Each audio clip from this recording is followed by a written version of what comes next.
The cold had already stolen the feeling from Helena's fingers when she stumbled over a snow-covered rock and fell hard into the white powder that now covered everything she had ever known. 3 hours ago, her husband's mother had screamed at her to leave the house, to take nothing but the threadbare coat on her back, and to never return to their property. 3 hours ago, Helena had still believed that family meant something, that the 2 years she had spent caring for Thomas before the consumption finally took him would count for something in the eyes of the people who had raised him. She had been wrong about so many things in her 22 years of life, but this mistake might actually kill her. The snow fell harder now, thick flakes that clung to her dark hair and melted against her skin before freezing again. Her thin dress offered no protection against the January winds that swept across the Oklahoma plains, and the coat she wore had belonged to Thomas when he was a boy. It barely closed across her chest. Helena pushed herself up from the ground, her hands burning with cold, and tried to remember which direction led to Muscogee. The town was 5 miles from the ranch where she had lived since marrying Thomas, but the snowstorm had disoriented her completely. Every direction looked the same, just endless white punctuated by the dark shapes of trees she could barely see through the swirling snow. She had to keep moving. That much she understood. If she stopped, if she let herself rest even for a moment, she would fall asleep and never wake up. Her mother had told her stories about people who froze to death, how peaceful it seemed at the end, how they simply closed their eyes and drifted away. Helena had thought those stories were meant to comfort her, but now they terrified her. She was not ready to die. She was not ready to give up, even though everything she had worked for had been stripped away in a single afternoon. Thomas had been sick for so long that his death should not have surprised anyone, but his mother had looked at Helena with such hatred when he finally stopped breathing. "You killed him," the older woman had said, her voice cold and certain. "You brought bad luck into this house, and now my son is dead because of you." Nothing Helena said had mattered.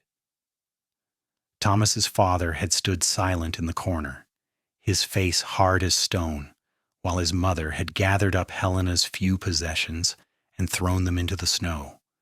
The books Thomas had given her, the hairbrush that had belonged to her own mother, the wedding ring that had cost Thomas 3 months of wages, all of it, scattered in the yard while the snow fell and the wind howled.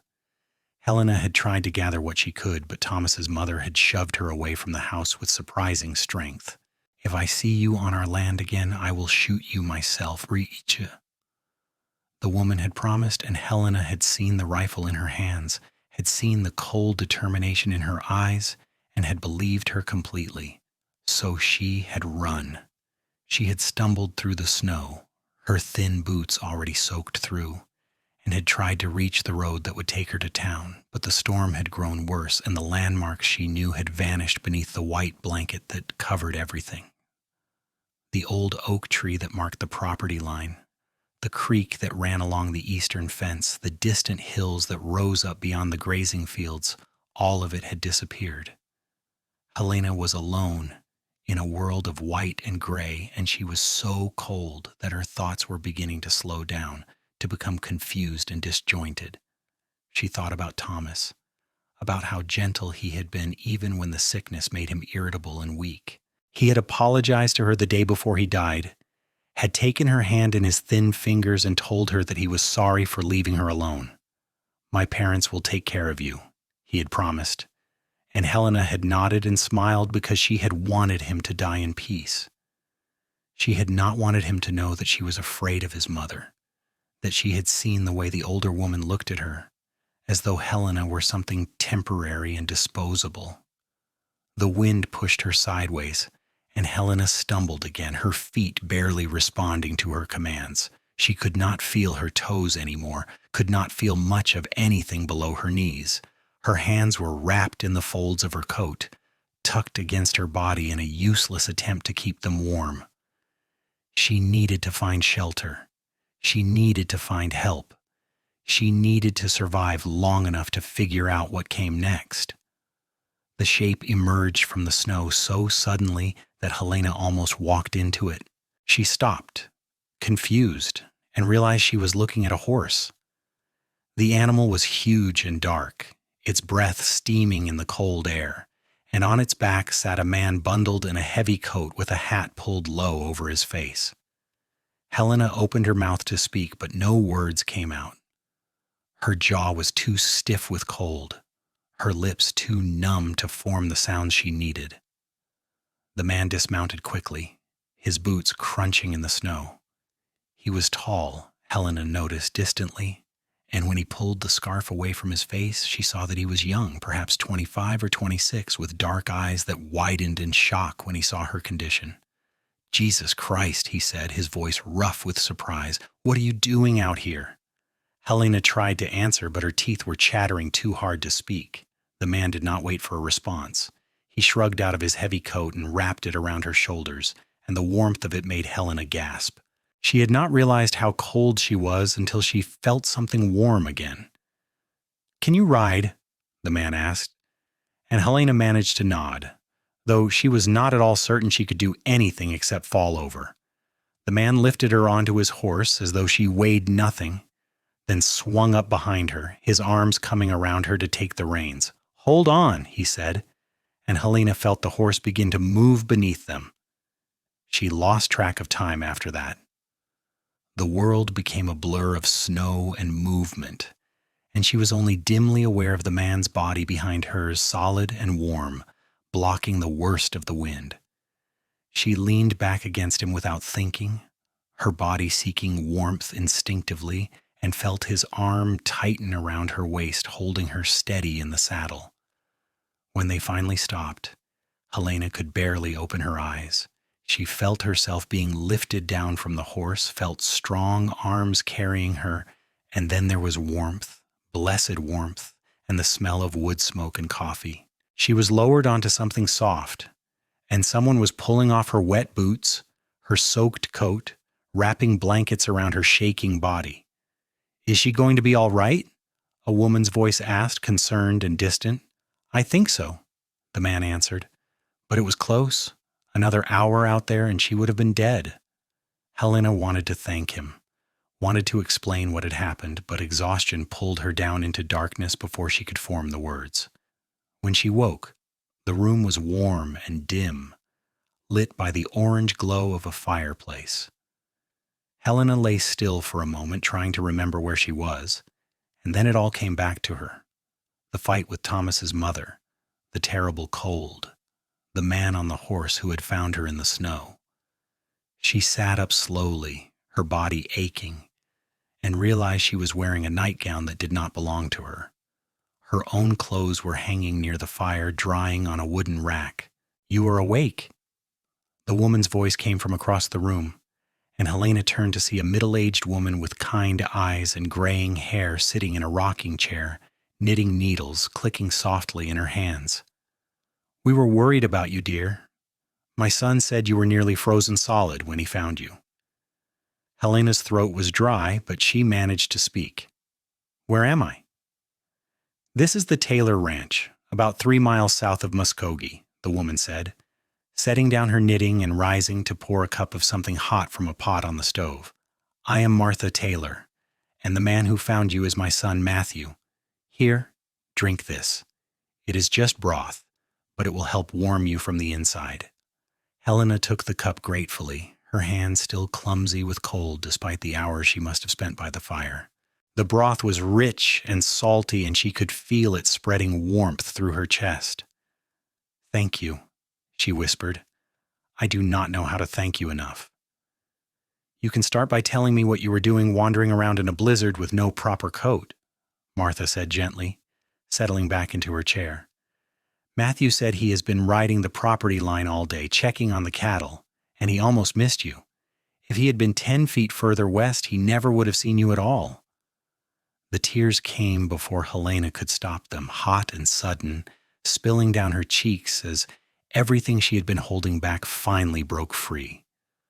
Martha made a soft noise of sympathy and moved to sit beside her on the bed, wrapping an arm around her shoulders while Helena sobbed into her hands. "There now," Martha murmured. "You are safe here.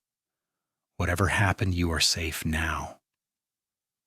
It took a long time for Helena to calm down enough to speak, but when she did, the story poured out of her.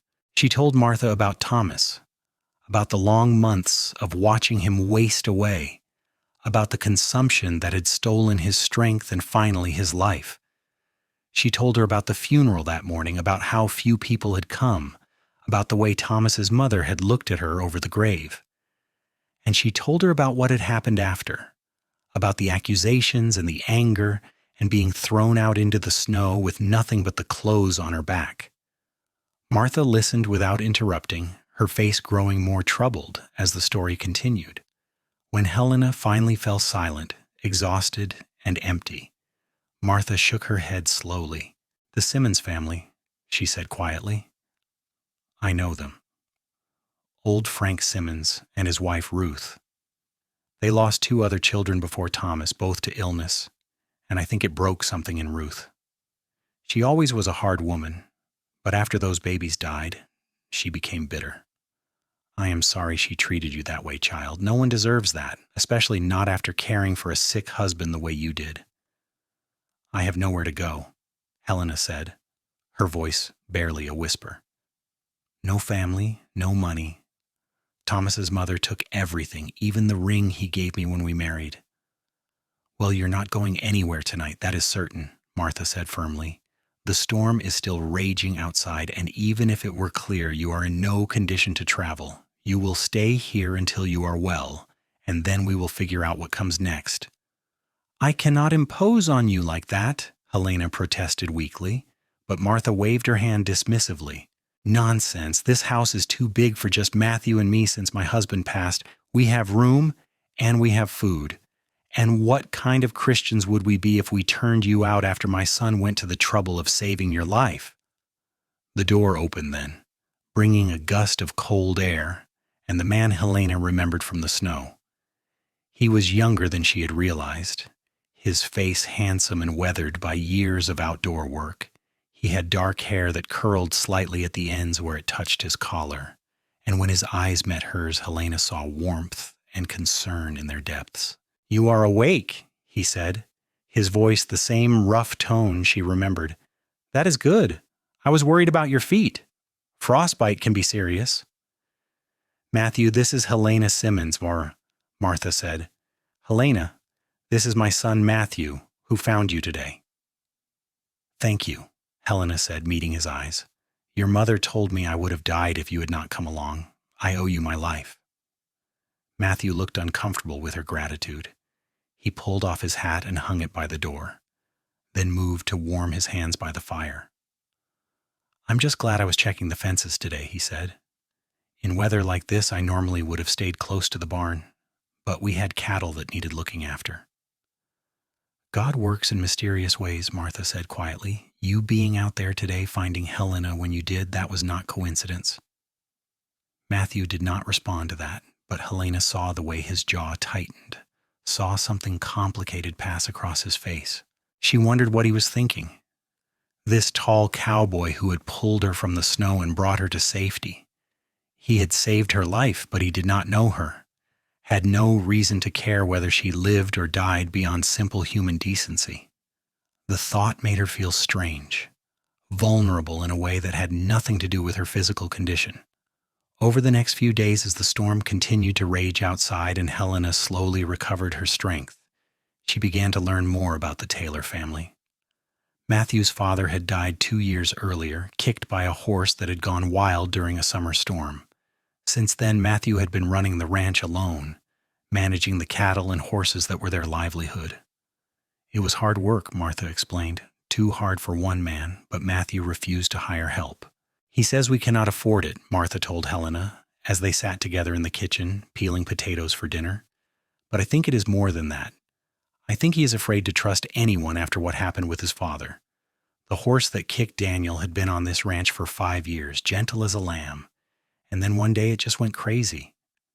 Matthew found his father in the barn, already gone.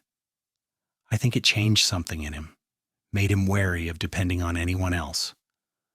Helena understood that kind of wariness. She had learned her own lessons about trust over the past few months, watching Thomas's parents grow more distant and cold as their son's health failed. She had thought marriage would give her a place to belong, a family to call her own, but instead she had found herself more alone than ever. But the Taylor house was different.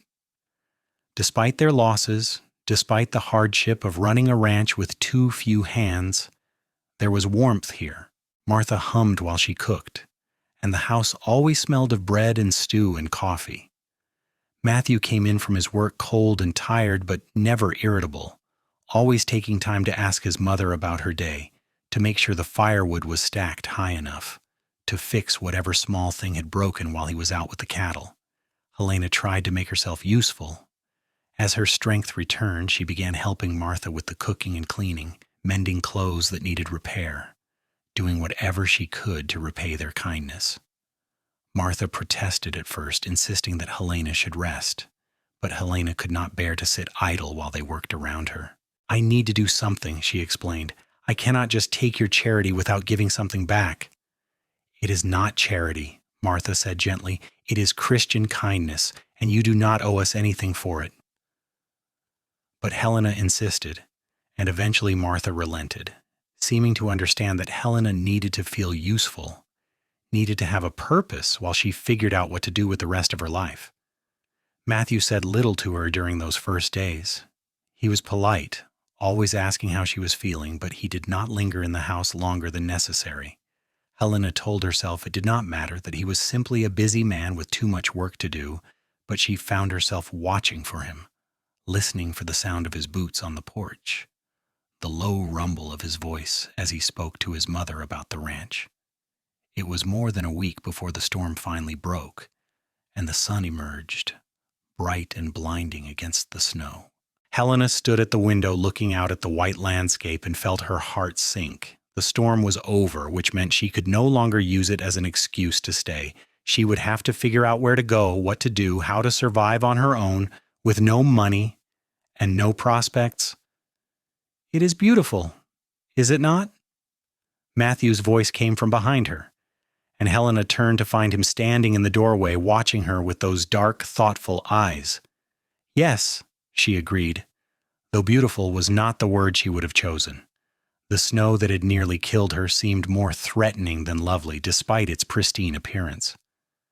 Matthew moved to stand beside her at the window. He smelled of horses and leather and the cold outdoor air, and Helena found herself very aware of how close he was standing, how much taller than her he was. "My mother told me what happened to you," he said quietly, "about your husband's family throwing you out."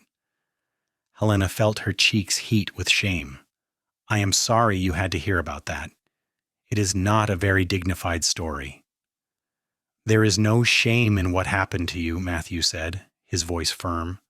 "The shame belongs to them, treating you that way after everything you did for their son." "Most people would say I should have gone back to my own family," Helena said, staring out at the snow. "But my parents died of typhoid when I was 16, and I have no siblings, no aunts or uncles that I know of. Thomas was supposed to be my family. I thought his parents would accept me, would let me stay and help run the house. I was foolish." "You were hopeful," Matthew corrected. "That is not the same as foolish." Helena looked up at him, surprised by the kindness in his voice. He was not looking at her, his gaze fixed on something distant, but she could see the tension in his jaw, the way his hands curled into loose fists at his sides. "What will you do now?" he asked. "Do you have anywhere you can go?" "No," Helena admitted, the word heavy with all the fear she had been trying to hold at bay. "I thought about trying to find work in Muskogee, but I have no experience except keeping house, and I do not think anyone will hire a woman with no references, no family. I am not sure what happens to women like me." Matthew was quiet for a long moment, and Helena could feel the weight of his consideration. Finally, he turned to look at her directly, and the intensity in his eyes made her breath catch. "You could stay here," he said. Helena blinked, certain she had misheard him. "What?" "Stay here," Matthew repeated. "My mother loves having you around, and God knows this house could use a woman's touch. The cooking has improved considerably since you started helping, and I have not had to mend my own clothes in over a week." He paused, then added, "We could pay you. Not much, but room and board and a small wage. Enough to save if you wanted to leave eventually and start somewhere new? Helena stared at him, her heart pounding. You would do that? Let me stay and work for you? It is not charity, Matthew said, echoing his mother's words from days earlier. We genuinely need the help, and you need a place to stay. It makes sense. It did make sense, Helena realized. It made perfect, logical sense, and yet the offer felt like more than simple practicality. There was something in the way Matthew was looking at her, something that made her think he was not just offering her a job, but a chance at something else, something neither of them was ready to name yet.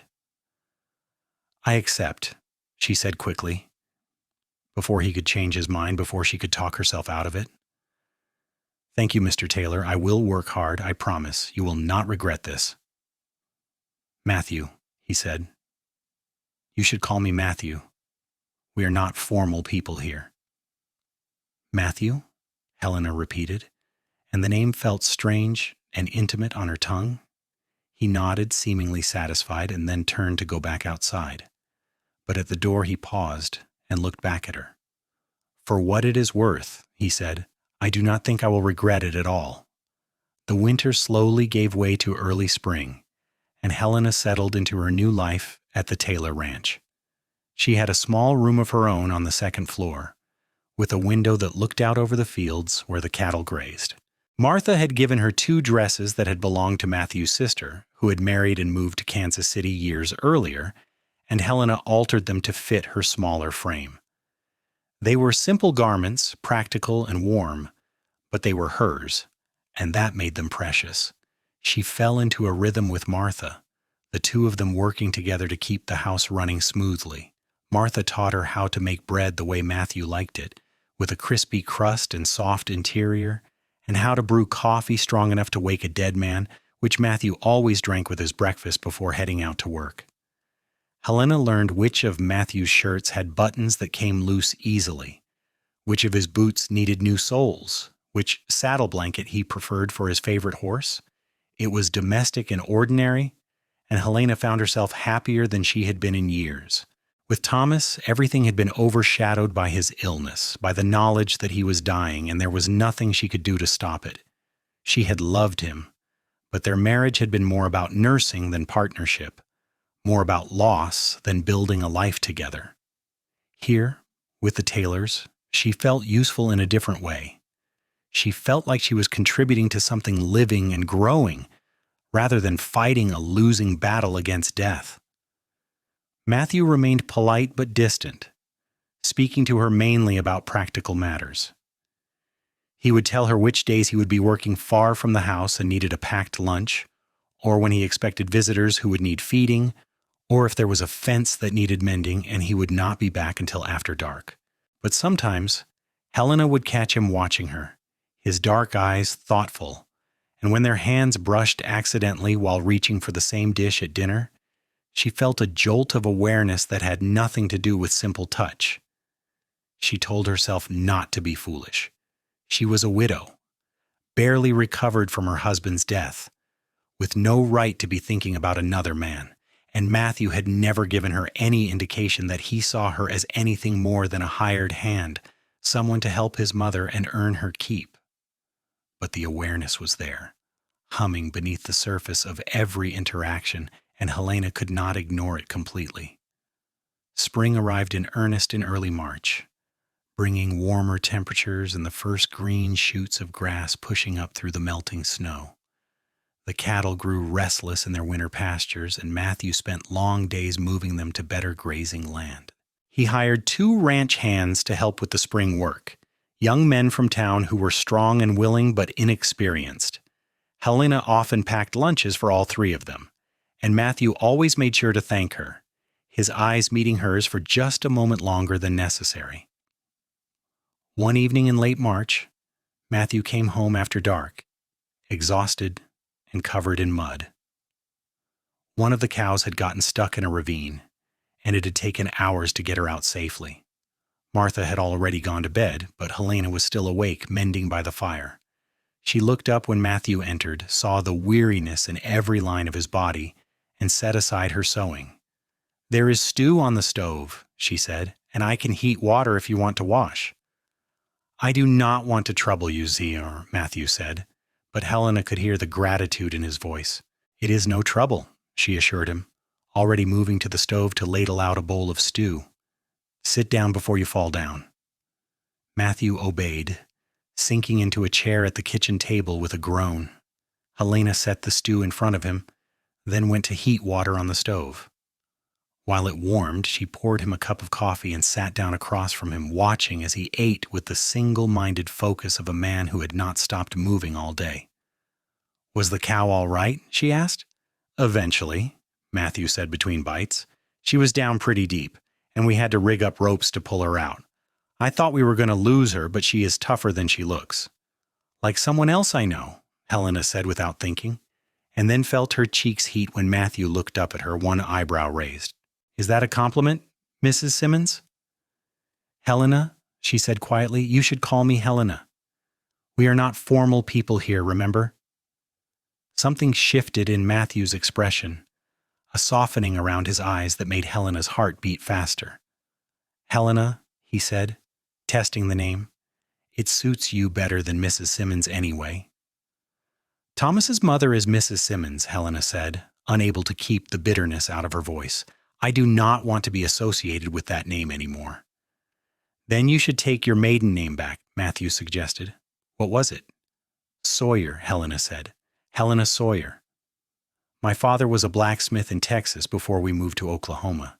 He died before he could establish himself here, and my mother followed him 6 months later. I was 16 and alone, and Thomas offered to marry me. It seemed like a good solution at the time."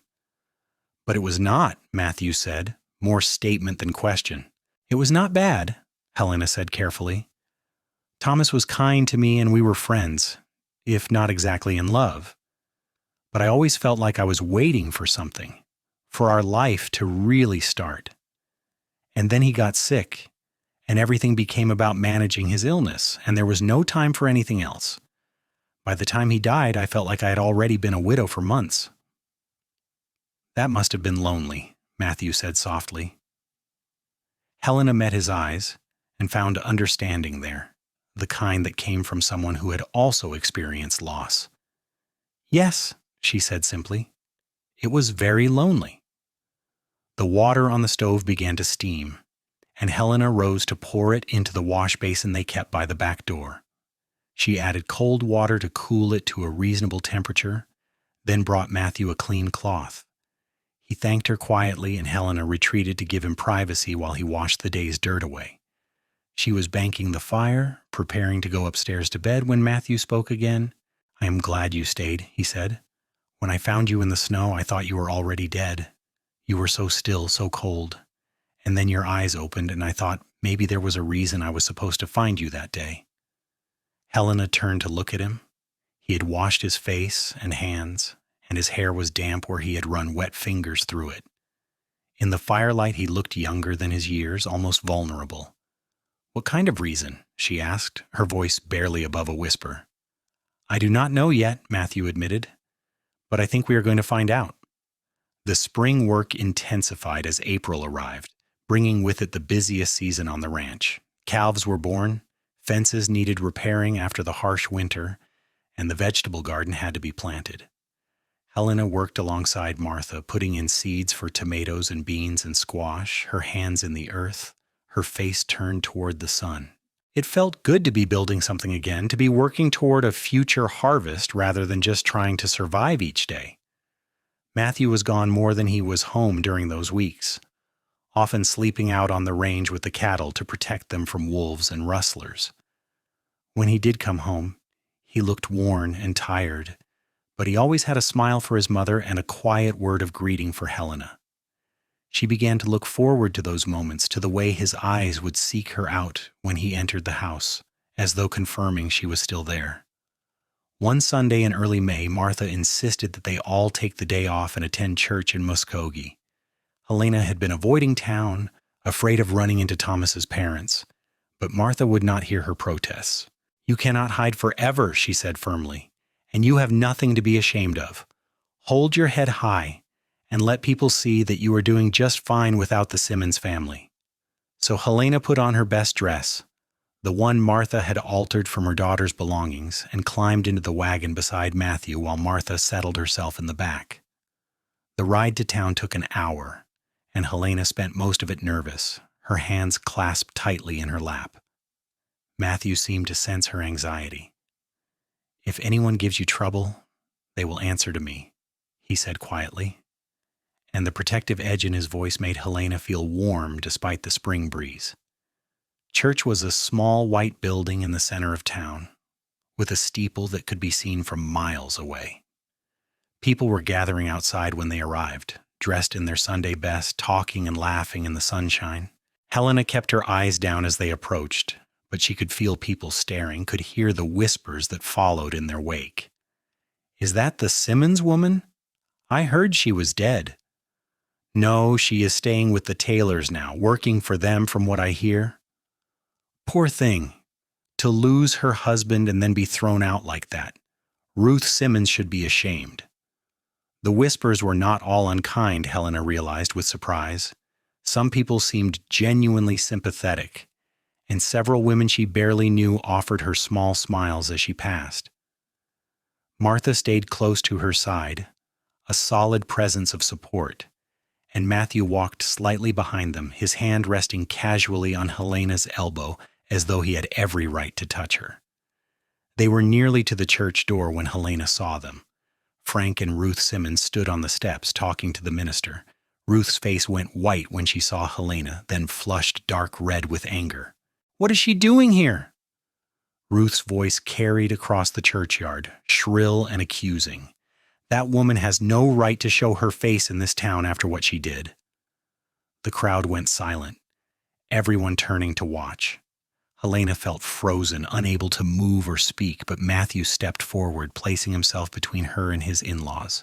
"Mrs. Simmons," he said, his voice calm but hard as iron, "I suggest you remember where you are and who is listening before you say something you will regret." "She killed my son," Ruth spat, pointing at Helena. "She brought evil into our house, and Thomas died because of her." "Your son died of consumption," Martha said sharply, her usual kindness replaced by steel. "A disease that has nothing to do with Helena and everything to do with the will of God.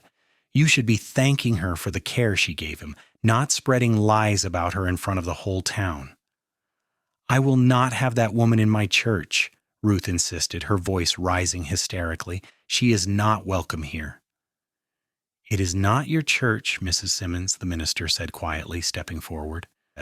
He was an older man with a gentle face and kind eyes. "It is God's church, and everyone is welcome in God's house. Miss Sawyer, please come in. You are welcome here." Helena felt Matthew's hand on her back, steady and warm, guiding her forward. She walked past the Simmons, her head high despite the tears burning behind her eyes, and entered the church with the Taylors on either side of her. Behind them she heard Ruth Simmons making angry noises, but Frank's voice cut her off, low and furious, telling her to be quiet and stop making a scene. The service passed in a blur.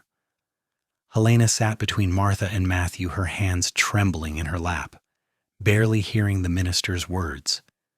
She was aware of people staring, of whispers and sidelong glances, but she kept her eyes forward and tried to breathe steadily. When Matthew's hand found hers, folding around her cold fingers, she nearly gasped. He did not look at her, his attention apparently on the minister, but his thumb rubbed gentle circles against her palm, and Helena felt something inside her chest crack open. After the service, several people approached to speak to her.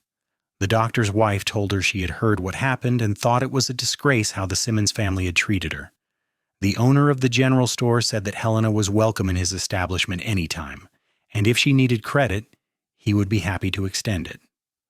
A young woman named Margaret, who had been friends with Matthew's sister, gave Helena a shy smile and said she hoped they could be friends too. The kindness was overwhelming, and by the time they climbed back into the wagon for the ride home, Helena was exhausted emotionally and physically. She sat in silence as Matthew guided the horses out of town, Martha chattering behind them about the service and the people they had seen.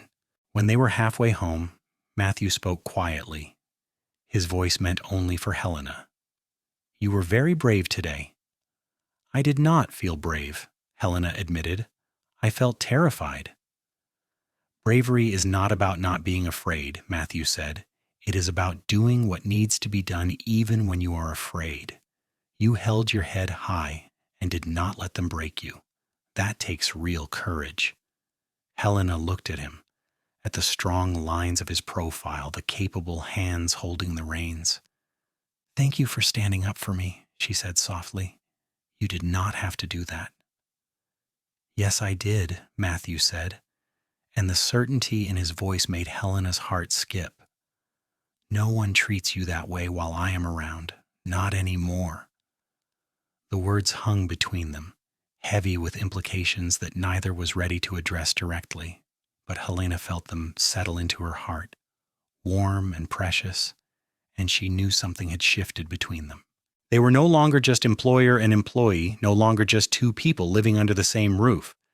They were becoming something more, something that scared and excited her in equal measure. Summer arrived with its long, hot days and warm nights. The ranch work continued, but the pace slowed slightly as the cattle settled into their summer pastures and the garden began producing vegetables. Helena and Martha spent long hours preserving food for the winter, canning tomatoes and beans, making jams from the wild berries that grew along the creek. It was hot, exhausting work, but Helena loved it, loved the feeling of preparing for the future, of building something that would last. Matthew had let the two ranch hands go after the spring work was completed, unable to afford their wages through the summer. He worked alone again, rising before dawn, and often not returning until after dark. Helena worried about him, about the strain she could see in the set of his shoulders, the weariness in his eyes. She started waiting up for him in the evenings, making sure there was hot food ready whenever he came home, and slowly it became their routine.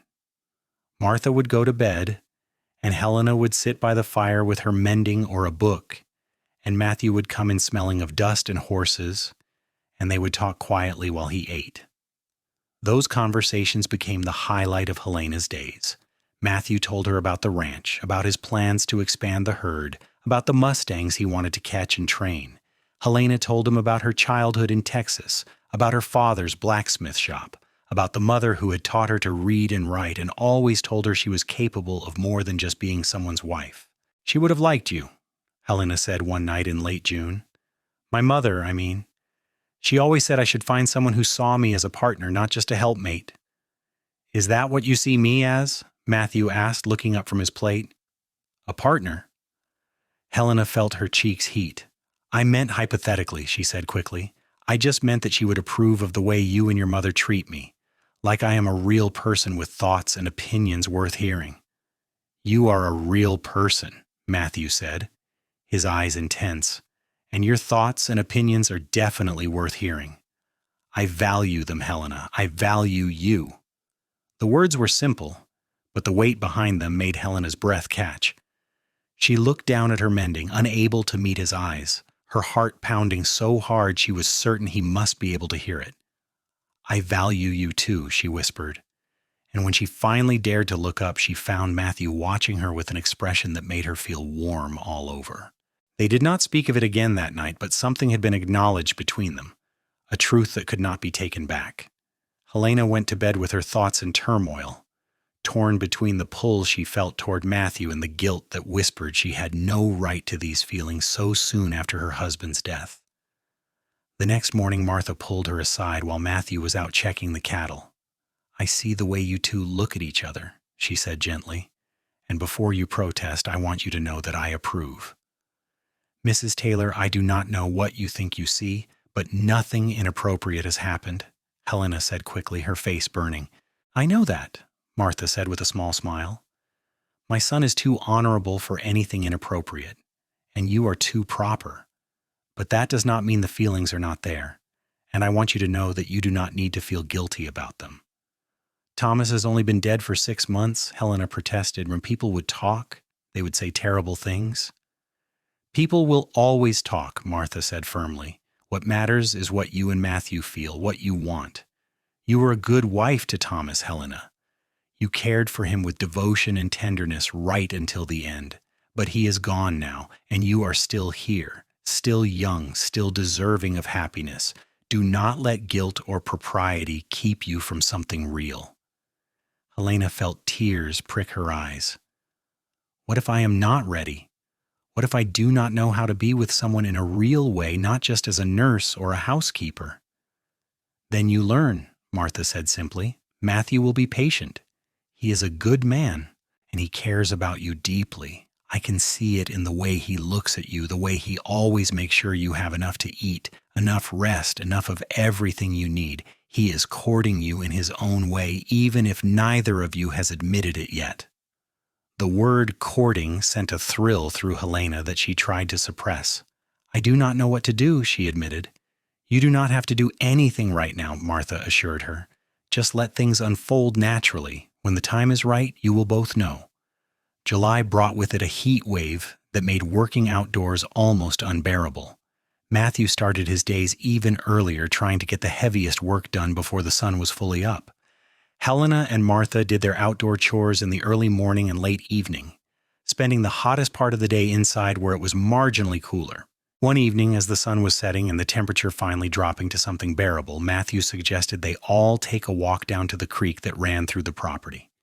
"It will be cooler by the water," he said, "and we could all use a break from the house."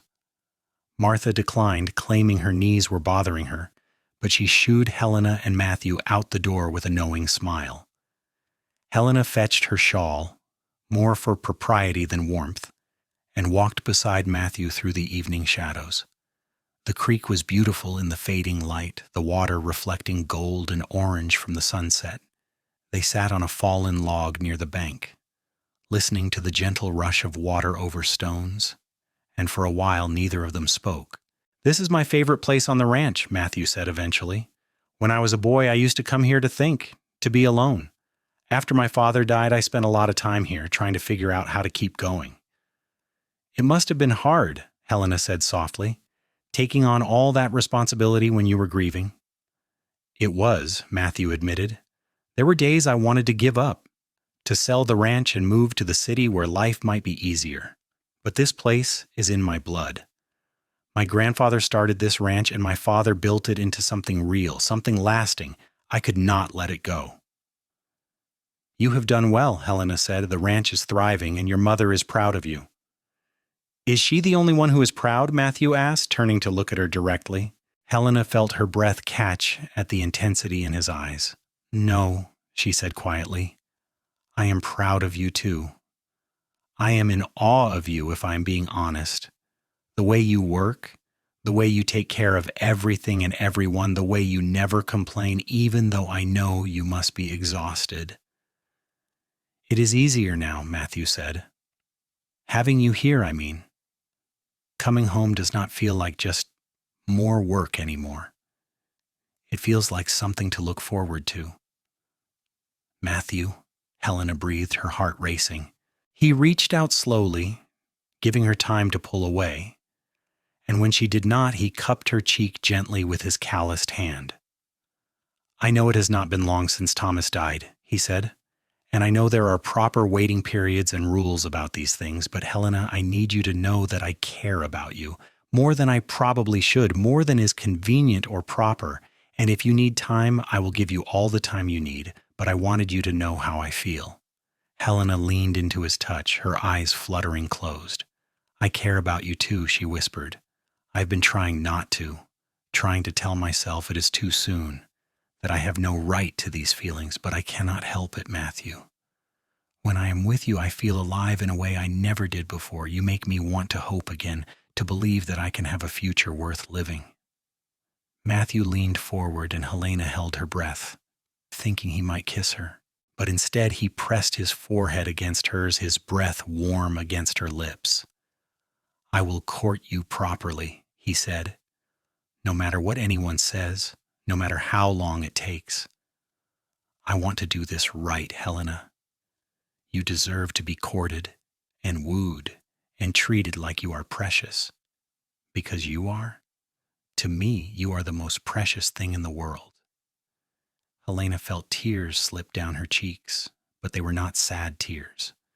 For the first time in as long as she could remember, they were tears of joy, of hope, of feeling wanted and valued for who she truly was. "Yes," she said, "yes, court me, woo me, take all the time you need, I will be here."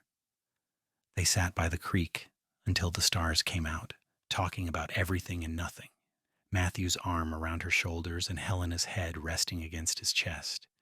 And when they finally walked back to the house, their hands were intertwined, and Helena felt like she was finally, truly home. The courtship that followed was both proper and unconventional. Matthew was careful never to be alone with Helena in a way that might damage her reputation, but he made his intentions clear to everyone. He brought her wildflowers from the fields, helped her with heavy chores without being asked, and always made sure she had the most comfortable chair by the fire in the evenings. Word spread quickly through Muskogee that Matthew Taylor was courting the Simmons widow, and as Martha had predicted, people talked. Some said it was too soon, that Helena should wait a full year before entertaining the attentions of another man. Others said that Matthew was a fool to take on a woman with no money and no family connections. But there were also those who thought it was romantic, who whispered that Matthew had saved Helena's life and now they were falling in love. Those stories made Helena blush, but she did not deny them. The Simmons family said nothing publicly, but Helena heard through town gossip that Ruth had taken to her bed for a week when she learned of the courtship, claiming illness brought on by the shock and betrayal. Helena felt no sympathy for the woman who had thrown her out to die. Whatever Ruth Simmons felt or thought no longer mattered. As summer turned to fall, the ranch prepared for the cattle drive that would take their herd to market in Tulsa. Matthew would be gone for 3 weeks, leading the cattle with hired drovers to the stockyards where they would be sold. It was the most important time of the year financially, the moment when all their hard work would pay off or fail to yield enough to survive another year. The night before Matthew was set to leave, he asked Helena to walk with him one more time to the creek. The September air was cool and crisp, carrying the first hints of the coming winter. Helena wrapped her shawl tightly around her shoulders as they walked, very aware that this would be the last time she would see Matthew for nearly a month. When they reached the creek, Matthew turned to face her, taking both her hands in his. "I do not want to leave you," he said. "These weeks are going to feel like an eternity." "They will pass," Helena said, trying to sound braver than she felt. "And then you will come home, and we will know whether the ranch has had a good year."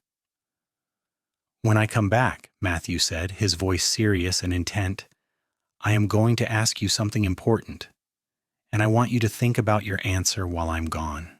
Helena's heart began to pound. "What are you going to ask me?" "I think you know," Matthew said softly, bringing her hands up to press kisses against her knuckles. "But I want to do this properly, in the right order.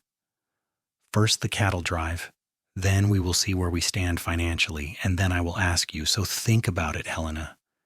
Think about what you want your future to look like." "I already know what I want," Helena said, her voice trembling slightly, "but I will think about it, if that is what you need me to do." Matthew pulled her close then, wrapping his arms around her, and Helena pressed her face against his chest, breathing in the scent of him, memorizing the feeling of being held by him. They stood like that for a long time, neither wanting to be the first to let go. "Come back safe," Helena whispered finally. "That is all I ask. Come back safe to me." "I promise," Matthew said, and then, as though he could not help himself, he tilted her face up and kissed her. It was Helena's first real kiss, the chaste pecks she had exchanged with Thomas hardly counting as kissing at all. Matthew's lips were warm and gentle, asking rather than demanding, and Helena felt heat bloom through her entire body. She kissed him back, her hands coming up to rest against his chest, feeling his heart pounding as hard as her own. When they finally pulled apart, both of them were breathing hard. Matthew rested his forehead against hers, his hands gentle on her waist. "That was probably improper," he said, but he did not sound sorry. "Probably," Helena agreed, and she was not sorry either.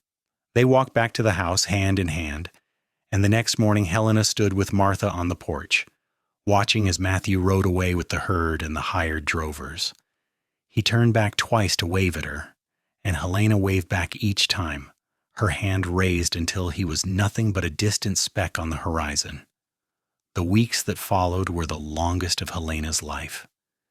She and Martha kept busy with fall chores, harvesting the last of the garden vegetables, preparing the house for winter, and mending all the clothes and linens that had been set aside during the busy summer months. But every night Helena lay in her bed and thought about Matthew, wondering where he was, whether the drive was going well, whether he was thinking about her too. Letters were impossible with Matthew constantly moving, but Helena wrote to him anyway, filling pages with her thoughts and the small details of daily life on the ranch. She sealed them and kept them in a drawer, planning to give them to him when he returned so he would know she had been thinking of him every day. Martha watched her mope and pine with patient amusement.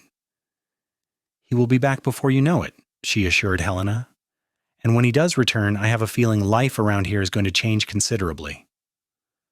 "Are you sure you are all right with that?" Helena asked. "If Matthew asks me what I think he is going to ask, and if I say yes, things will be different." "Things are already different," Martha said gently. "And yes, I am more than all right with it. I would be honored to have you as a daughter-in-law, Helena.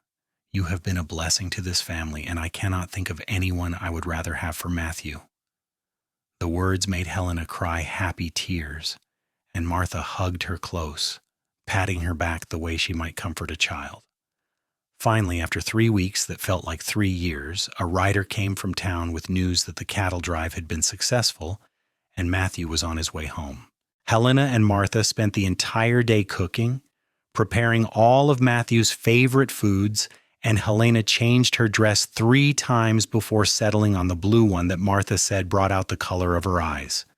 When the sound of hoofbeats finally reached them, Helena raced to the porch, her heart in her throat. Matthew dismounted before his horse had fully stopped, and Helena flew down the steps and into his arms. He caught her, spinning her around, and both of them were laughing and talking at once. "I missed you," Matthew said against her hair. "God, I missed you so much." "I missed you too," Helena said, clinging to him. "I have never been so glad to see someone in my entire life." Martha gave them a few moments before emerging from the house with a knowing smile. "Welcome home, son. I take it the drive went well?" "Better than we hoped," Matthew said, his arms still around Helena's waist. "The prices were good, and we sold every head. We have enough to hire help for next season and still have money left over." "That is wonderful news," Martha said warmly, "but you look exhausted. Come inside and eat, and you can tell us all about it." They went inside, and Matthew sat at the table while Helena and Martha served him the feast they had prepared.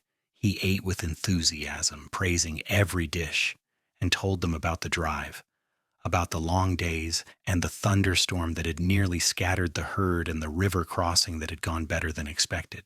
But all through dinner, Helena could feel Matthew watching her, and she knew what was coming. When Martha finally excused herself to go to bed claiming exhaustion, she gave Helena a significant look before disappearing upstairs. Matthew and Helena sat in the suddenly quiet kitchen, the fire crackling softly in the hearth. Matthew reached across the table and took Helena's hand. "I thought about you every day," he said. "Every night, lying out under the stars, all I could think about was getting back here to you." "I thought about you too," Helena said softly. "I wrote you letters, even though I could not send them. I wanted you to know what was happening here, what I was thinking and feeling." "Can I read them?" Matthew asked. "Later," Helena promised. "Right now, I think you have something you wanted to ask me." Matthew smiled, a flash of nervousness crossing his face. He stood pulling Helena to her feet, and then to her surprise, he knelt down on one knee, still holding her hand. "Helena Sawyer," he said, his voice serious and full of emotion. "You came into my life in the middle of a blizzard, half frozen and with nothing but the clothes on your back. I should have just taken you home and forgotten about you, but I could not, From the first moment I saw you, something in me recognized something in you. You are brave and kind and strong, and every day I spend with you makes me more certain that I want to spend all my days with you. Would you do me the honor of becoming my wife?" Helena felt tears streaming down her face, but she was smiling so hard her cheeks hurt. "Yes," she said, her voice breaking with emotion. "Yes, Matthew, I will marry you. I want nothing more than to be your wife." Matthew stood, pulling her into his arms, and kissed her with all the pent-up longing of 3 weeks apart. Helena kissed him back, her arms around his neck, her heart so full of joy she thought it might burst. When they finally broke apart, both of them were laughing and crying at the same time. Matthew pulled a small box from his pocket and opened it to reveal a simple gold band with a small diamond. "It is not much," he said, "but it is honest and real, like what I feel for you." "It is perfect," Helena breathed as he slipped it onto her finger. "Everything about this is perfect." They were married 6 weeks later in the same church where Ruth Simmons had tried to keep Helena out. The minister who had welcomed her that day performed the ceremony, and half the town turned out to witness it. Margaret, who had become a dear friend over the past months, stood up as Helena's attendant, and one of Matthew's friends from a neighboring ranch served as his best man. Helena wore a dress that Martha had helped her make, a simple white gown with lace at the collar and cuffs. Matthew wore his Sunday suit, and when he saw Helena walking toward him down the aisle, the look of love and wonder on his face made every difficult moment of the past year worth it. The Simmons family did not attend, but Helena saw them standing outside as she and Matthew emerged from the church as husband and wife. Ruth's face was pinched and angry, but Frank's expression was more complicated, almost regretful. Helena felt a flash of pity for them, for the bitterness that consumed them. But then Matthew squeezed her hand, and she turned her attention forward to their future together. The reception was held at the ranch, with tables set up in the yard and food provided by seemingly everyone in the county. People danced and ate and celebrated until well after dark, and through it all, Matthew never let go of Helena's hand, as though afraid she might disappear if he was not touching her. When the guests finally left, and Martha tactfully retired to her room, Matthew carried Helena over the threshold of what was now their home. He had moved his things into the master bedroom, the room that had belonged to his parents, and had prepared it carefully for their wedding night. Helena felt nervous as Matthew set her down gently, suddenly very aware that this was real, that she was truly married to this man, that her life had changed irrevocably. But when Matthew cupped her face gently and looked into her eyes, all her nervousness melted away. "Are you all right?" he asked softly. "We can take this as slow as you need." "I am more than all right," Helena said truthfully. "I am happy. Happier than I have ever been." "Good," Matthew said, smiling, "because I plan to spend the rest of my life making sure you stay that happy." He kissed her then, gentle and sweet, and Helena kissed him back, letting herself fall completely into the moment, into the love she felt for this good, kind man who had saved her life and then given her a reason to live it fully. Their wedding night was tender and careful, Matthew patient with her inexperience, always making sure she was comfortable and willing. Helena had never felt so cherished, so valued, and when she finally fell asleep in her husband's arms, she felt like she had finally found the place where she was always meant to be. The first year of their marriage flew by in a blur of happiness and hard work. Helena settled fully into her role as Matthew's wife, and together they ran the ranch with skill and determination. The cattle herd grew, and they were able to hire permanent ranch hands to help with the work. Matthew taught Helena to ride properly, and she often accompanied him when he checked on the cattle, the two of them spending long days together under the wide Oklahoma sky. Martha moved into a smaller room downstairs, claiming the stairs were getting too hard for her knees, but Helena suspected she was really just giving the newlyweds more privacy. She'd remained a vital part of the household, teaching Helena the secrets of managing a ranch house, sharing stories about Matthew's childhood, and becoming the mother Helena had lost so many years ago. In the spring, Helena discovered she was pregnant. She told Matthew one evening after dinner, and the look of pure joy on his face was something she would treasure forever. He gathered her into his arms carefully, as though she were made of glass, and pressed his face against her hair. "A baby," he whispered. "We are going to have a baby." "Are you happy?" Helena asked, even though she could see the answer on his face. "Happy does not even begin to cover it," Matthew said, pulling back to look at her. "You have given me everything, Helena, a home, a partnership, love, and now this. I am the luckiest man alive." The pregnancy progressed smoothly through the summer months. Helena continued her work around the house and garden, though Matthew fussed over her constantly, always worried she was doing too much. Martha was delighted at the prospect of a grandchild and began knitting tiny blankets and clothes with enthusiasm. In late November, as the first snow of the season began to fall, Helena went into labor. The midwife from town arrived and took charge, sending Matthew and the ranch hands out of the house with firm instructions not to return until they were summoned.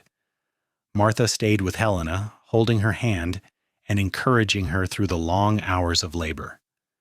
When the baby finally arrived just before dawn, Helena heard the healthy cry and felt tears of relief and joy stream down her face. "A boy," the midwife announced, placing the squirming infant on Helena's chest. "A fine, healthy boy." Helena looked down at her son, at his tiny red face and dark hair, and felt her heart expand with a love so fierce it took her breath away. "Matthew," she whispered, "we need to tell Matthew." Martha went to fetch him, and moments later Matthew burst into the room, his eyes wide with worry and hope. When he saw Helena sitting up in bed holding their son, his face crumpled with emotion. "Come meet your son," Helena said softly, and Matthew approached almost reverently, staring down at the baby with wonder. "He is perfect," Matthew breathed. "Helena, he is perfect." "What should we name him?" Helena asked. Matthew thought for a moment, then said, "Daniel, after my father, if that is all right with you." "Daniel Taylor," Helena said, testing the name. "Yes, it is perfect." Matthew sat carefully on the edge of the bed, and Helena placed their son in his arms. Watching her strong, capable husband hold their tiny baby with such gentleness and awe made Helena fall in love with him all over again. The years that followed brought more blessings. 2 years after Daniel was born, Helena delivered a daughter they named Rose, with her mother's eyes and her father's determination. 3 years after that came another son, Samuel, who was quieter than his siblings but fiercely loyal. The house that had once seemed too big for just Matthew and Martha was now filled with the noise and chaos of children, and Helena could not imagine being happier. The ranch prospered under Matthew's management and Helena's partnership. They expanded their land holdings, bought more cattle, and built a reputation for honest dealing that made them respected throughout the county. The hired hands who worked for them were treated fairly and paid well, and many stayed for years, becoming part of the extended ranch family. Martha lived to see all 3 of her grandchildren born, and passed away peacefully in her sleep one winter night when Helena was 28. They buried her in the family plot on the ranch, next to her husband, and both Helena and Matthew grieved the loss of the woman who had welcomed Helena into their home and hearts with such kindness. But life continued, as it always did. The children grew, learning to ride and rope and help with the ranch work. Daniel proved to have his father's way with horses.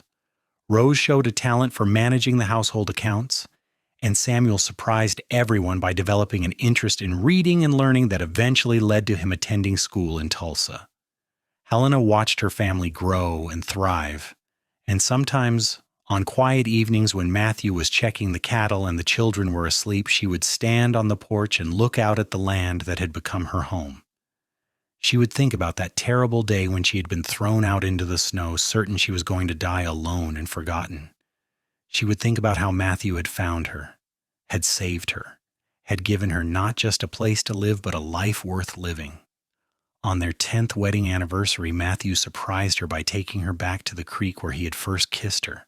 The children were old enough to be left with the ranch hands for an evening, and Helena and Matthew rode out together as the sun was setting, just as they had so many times over the years.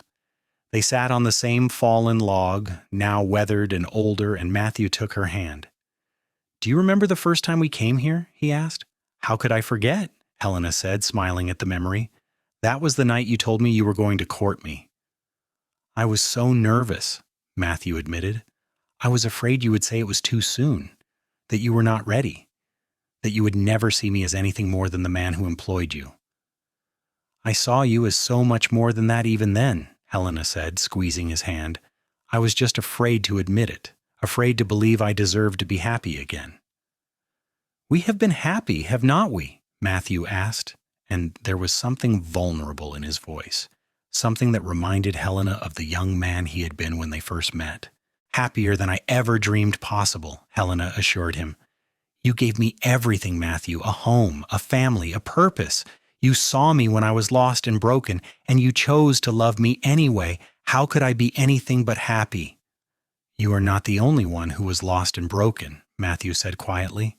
"Before you came, I was just going through the motions, working the ranch because it was what I was supposed to do, but not really living. You brought life back into this house, Helena.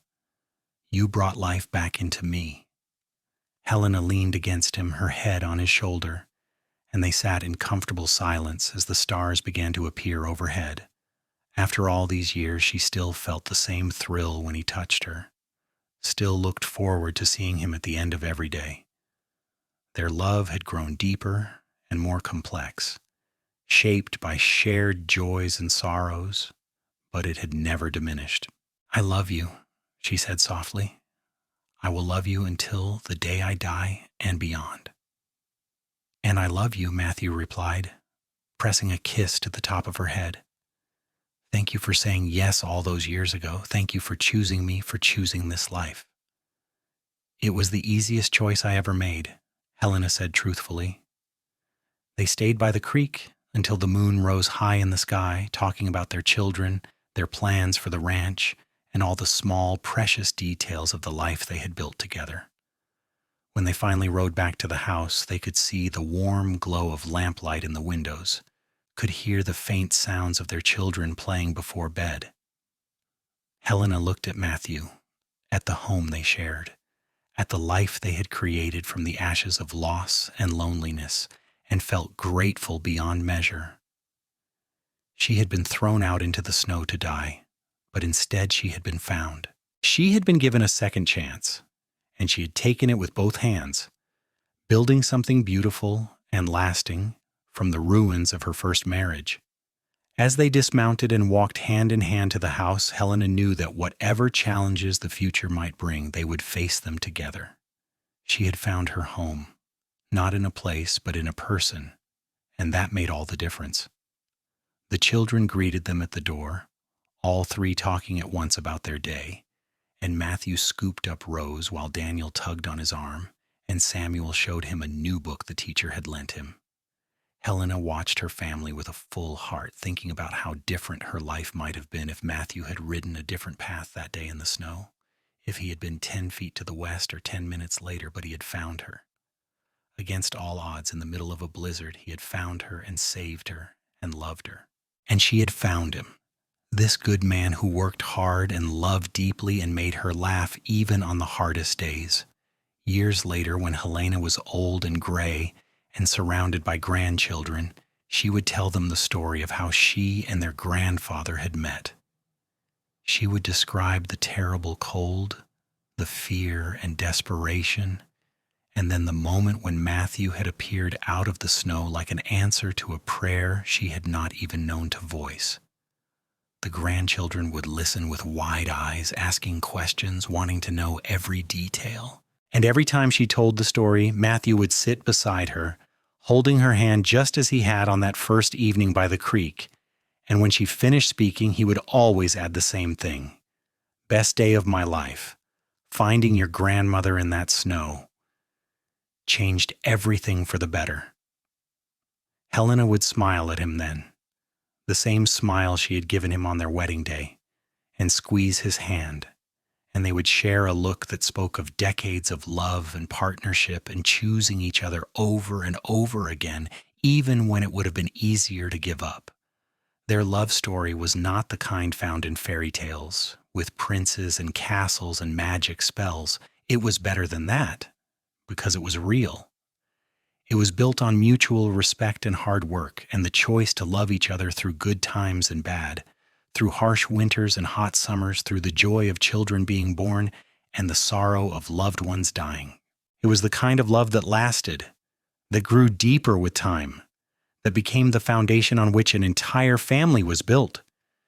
And it all started with a cowboy riding through the snow and a woman who refused to give up even when everything seemed lost. Helena never saw the Simmons family again after her wedding day. She heard years later that Frank had died and Ruth had moved away to live with relatives in another state. She felt no satisfaction in their misfortune, only a distant sadness for the life Ruth had chosen, consumed by bitterness and blame rather than finding a way forward after loss. But mostly, Helena did not think about them at all. Her life was too full of joy and purpose to waste time dwelling on the past. She had been thrown out into the snow, yes, but she had survived. More than survived, she had thrived, had found love and built a family and created a life that was rich with meaning. And when Helena finally died, peacefully in her sleep at the age of 73, with Matthew holding her hand as he had held it countless times over their 50 years of marriage, her last thought was one of gratitude. Gratitude for the blizzard that had seemed like the end but had actually been the beginning. Gratitude for the cowboy who had found her wandering in the snow and had chosen to save her, to love her, to build a life with her. Matthew lived another 5 years after Helena passed, and in those years, he never remarried, never even looked at another woman. When asked why, he would always give the same answer: I had my great love. Some men never get one. I was lucky enough to have 50 years with mine. That is more than enough for any lifetime. And when Matthew died, his children buried him next to Helena in the family plot, under the wide Oklahoma sky that had witnessed their love story from beginning to end. Their graves sat side by side, marked with simple stones that bore their names and the dates of their lives, and one line that Daniel had insisted on adding: together in life, together in eternity. The ranch continued for generations after them, passed down through their children and grandchildren, and every person who lived there knew the story of how it all began, how Matthew Taylor had saved Helena Sawyer from freezing to death in a blizzard, and how that single act of kindness had blossomed into a love that shaped an entire family. It became the family legend, the story told around fires on cold winter nights, the reminder that sometimes the worst moments of our lives are actually doorways to the best, that sometimes being thrown out into the snow is not an ending but a beginning, that sometimes the person who finds you wandering in the cold is not just saving your life, but giving you a reason to truly live it.